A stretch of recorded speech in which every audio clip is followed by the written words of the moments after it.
SPI औरंगाबादला form भरण्यासाठी SPI गुगलवरती सर्च करायचं आहे. त्यानंतर जी पहिली वेबसाईट येईल त्याच्यावरती क्लिक करून SPIची ऑफिशियल वेबसाईट जी आहे ती ओपन करायची.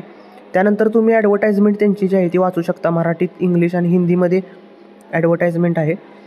तुम्ही ती वाचू शकता. डाउनलोड करा त्याला सगळ्यात आधी, आणि ते डाउनलोड झाल्यानंतर ओपन करून त्याच्यामध्ये माहिती दिलेली आहे की किती वॅकेन्सी आहेत, परीक्षा कधी होणार आहे, कोर्स कुठला आहे, मुलींसाठी किती आहे, त्याचबरोबर फिजिकल क्रायटेरिया काय असला पाहिजे, हाईट मिनिमम, वेट असेल किंवा किती क्वेश्चन असतील, पेपर पॅटर्न काय असेल परीक्षेचा, टोटल ह्याच्यामध्ये सांगितलेलं आहे.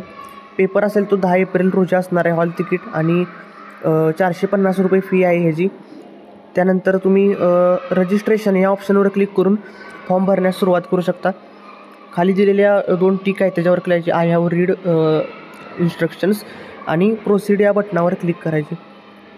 त्यानंतर तुमचा जो ईमेल आय डी असेल तो ईमेल आय डी तिथं टाकायचा आहे. ईमेल आय डी टाकल्यानंतर तुमचं आधार कार्ड नंबर जो असेल तो टाकून घ्या.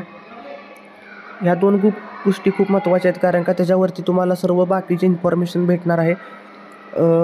तो ते केअरफुली टाका. आधार कार्ड नंबर आणि त्यानंतर डेट ऑफ बर्थ.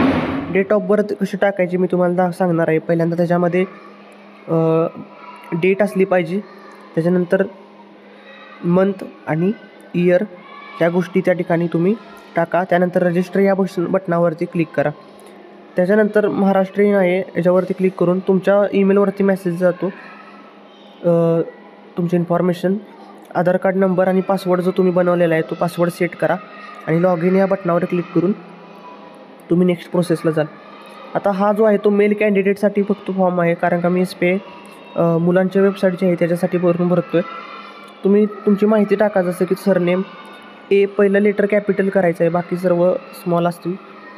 त्याच्यानंतर तुमचे date of birth, phone number असेल, height, email I D, religion, subcaste. तुम्ही जर CST कॅटेगरीमध्ये मोडत असाल तर ते तुम्ही टाकू शकता. त्याच्यानंतर तुमची मदर टंग जी आहे मराठी ती सिलेक्ट करायची आणि सेव्ह अँड नेक्स्ट या बटनावरती काय करायचे, क्लिक करायचे. त्याच्यानंतर नेक्स्ट प्रोसेस असेल तुमच्या फॅमिलीबद्दल. फादर्स डिटेल टाका, फादरचे नाव काय असेल ते व्यवस्थित टाका. त्याच्यानंतर ऑक्युपेशन काय काम करतात, डिझायनेशन म्हणजे ते काय आता ओनर आहेत काय आहेत हे टाका. त्याचबरोबर ॲडवर क्लिक करून तुम्ही आणखीन माहिती भरू शकता, जसं की तुमचे मम्मी असेल आणि बहीण असेल तर. 10वीची इन्फॉर्मेशन टाकायची आहे की 10वीला आत्ता काय आहे, तर ॲपेरिंग आहे. स्कूल नेम, शाळेचं नाव जे असेल तुमच्या ते शाळेचं नाव टाका. स्कूल बोर्ड तुमचं CBSE आहे, स्टेट बोर्ड आहे का SSC बोर्ड आहे, महाराष्ट्र असेल तर ते सिलेक्ट करायचं आहे. त्यासाठी सिलेक्ट ऑप्शनवर क्लिक करून SSC चूज करा.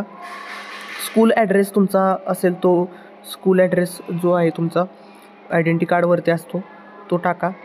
स्कूल डिस्ट्रिक्ट, जिल्हा कोणता आहे, स्टेट, आणि तुमच्या शाळेचा जो पिनकोड असेल ज्या ठिकाणी आहे ते टाका. 8वीचे मार्क, 9वीचे मार्क आणि मीडियम कोणतं होतं ते टाकायचं. त्याचबरोबर आणखीन काही तुम्हाला स्पोर्ट्स त्यानंतर डॉक्युमेंट आणि पेमेंटवरती क्लिक करून तुमचे जे फोटो आहेत फोटो अपलोड करून पेमेंट ह्यावरती क्लिक करून Google Pay, Paytmने तुम्ही UPIने देखील पेमेंट करू शकता. त्यासाठी हा QR कोड जो आहे तो स्कॅन करा. फॉर्मची फी आहे 450 रुपये, वरून त्यामध्ये काही टॅक्सेस लागतात आणि टोटल फी 472 रुपये होते. तर हा QR कोड स्कॅन करून तुम्ही पेमेंट करा आणि नंतर डॅशबोर्डवरती येऊन व्ह्यू किंवा प्रिंट ॲप्लिकेशन फॉर्म डाउनलोड करून ह्याची प्रिंट मारू शकता. धन्यवाद.